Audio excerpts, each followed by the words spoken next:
I was straight-lined. I mean, totally straight-lined, out of my body, dead for an hour and a half.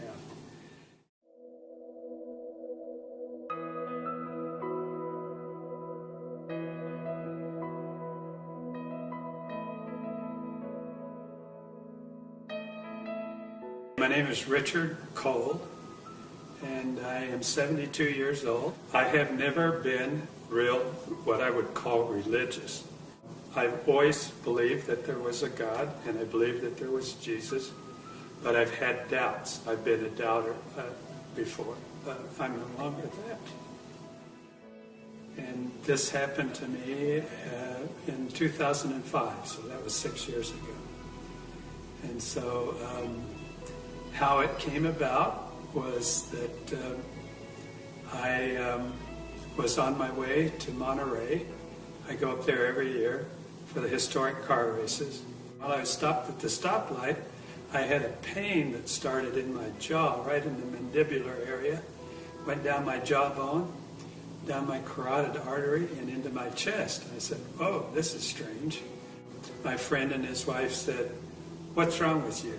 You don't look very good. What's your symptoms?" I said, "Well, my hands feel a little sweaty and I feel a little clammy." I said, "I don't know what's going on." He says, "I'm going to take you to the hospital." I said, "Oh, I'll be okay. I'll go home and take an aspirin. This will be done with." He says, "No, we're going right now." So we went in and they put me on a gurney because there was no room in the emergency room. My blood pressure was extremely high. And they gave me a couple of shots right away to try and get my blood pressure down. And then I went right into the x-ray room, and they gave me some x-rays, and came back in a little while, and Steve, the doctor, a friend of mine, says, "You have a serious problem." I said, "Oh, really?" He says, "Yes." He says, "You have an aneurysm, but what's worse, it's split, and I think you're bleeding internally." 5 o'clock the next morning, I was in the the ready room rather, at Cottage Hospital. Anesthesiologist came in and says, "Well, I'm going to, give you a shot right now, and then you're going to go off to sleep." I said, "Okay." I said, "Is the doctor here yet?" "Yeah, he's here." So I asked to see him. I said, "Okay, what are you guys going to do to me?" And he says, "What we have to do is cool you down to a real low temperature, and when we do that, it'll be just like chopping a hole in Lake Michigan in the ice in the middle of the winter. Everything's going to stop. Your brain's going to stop, and your heart will stop." I said, "Well, I've never heard of that before, and I read a lot." And he says, "We usually don't tell our patients what we're going to do to them, or else they'd run down the hall dragging the IV behind them." They told me when I went in that I'd have about a 50-50 chance of making it. I found out later with that kind of operation where they take your heart out, you have a 10% chance of survivability. So the anesthesiologist put the IV in. I went off to sleep right away, and they start rolling me down the hall to the operating room. And then I realized that I was still conscious and I wasn't under yet. It was like I was for a little bit, but then I was awake again. And I saw them roll me into the operating room. And so I wanted to tell the doctors that, "Hey, you got to give me some more of whatever it was you gave me because I'm not out yet." But I couldn't speak. I didn't have any pain or anything like that. I just could not open my mouth and get the words out, even though I tried very hard to tell them that I was still conscious. So I'm laying on the table, and there are 3 doctors standing over me and 2 nurses, and they all have their gowns on, their masks on and everything. They're ready to go. And I heard the doctor ask the nurse for the scalpel, and she got it, and she started to open me up from right here down to here. He did. Opened me up like that, and then they got an electric saw out and started cutting my breastbone open. And then I saw them go down and start to take my heart out, and then everything went black. But I was still conscious, but I couldn't see anything. And it was like a heavy black fog, and I'm just standing there looking around.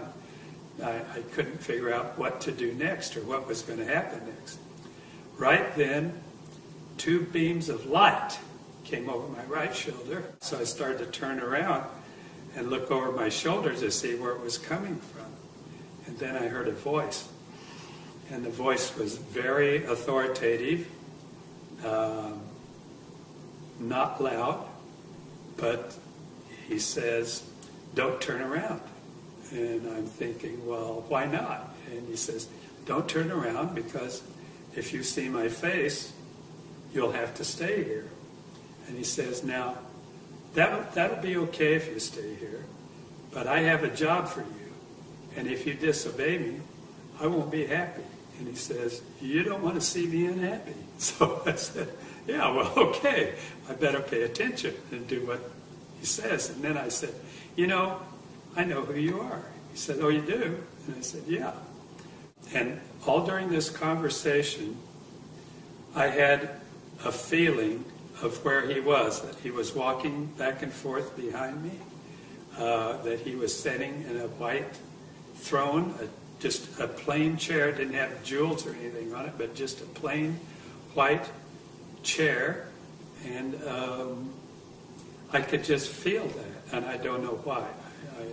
That's what I was feeling. The next thing that happened is he said, "Do you have any more questions before you leave?" I said, I got to think about this. And I thought, I was thinking really hard, what am I going to ask God? Couldn't think of anything. I wanted to be really smart enough to ask him something very pertinent. And so I said, well, I'm going to have to revert to an old cliche. What's the meaning of life? And he starts laughing again.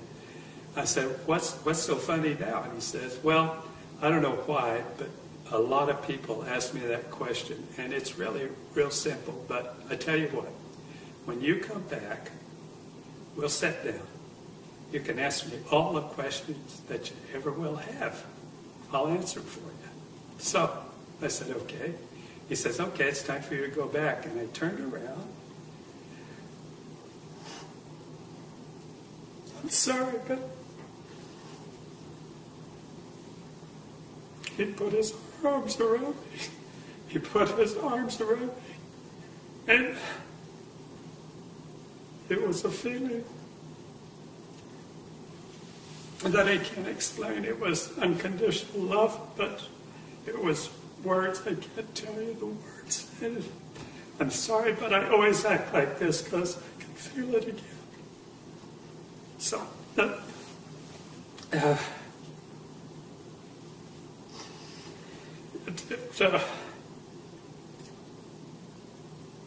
it changed my life.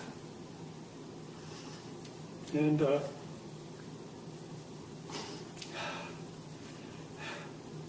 next thing I heard was the nurse was saying, I think he's ready to come out of it. His temperature's at 90 degrees. 9 days later, I was discharged from the hospital.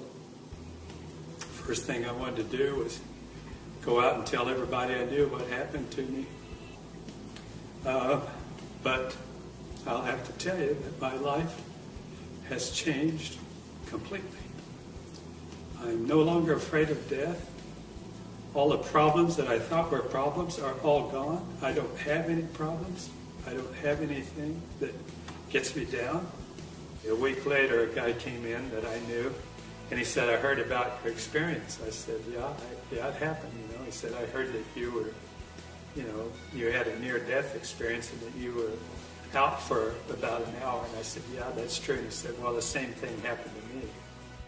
And I said, and then I asked him what the meaning of life was. And he says, oh, that's easy. It's all about love. That was the perfect answer. So I got that message right away. Now I study the Bible, and it's taken me a long time. I've been doing it for 6 years. I'm up to Matthew. I've translated every word from the original manuscripts. into English. I was baptized recently. People ask me questions about that. Well, why are you getting baptized now? And I said, because it's the right time. You know, I don't know what else to tell them. I don't believe that you have to be baptized to go to heaven, but I know one thing. I want to follow what Jesus did. He set an example. I want to, so I did.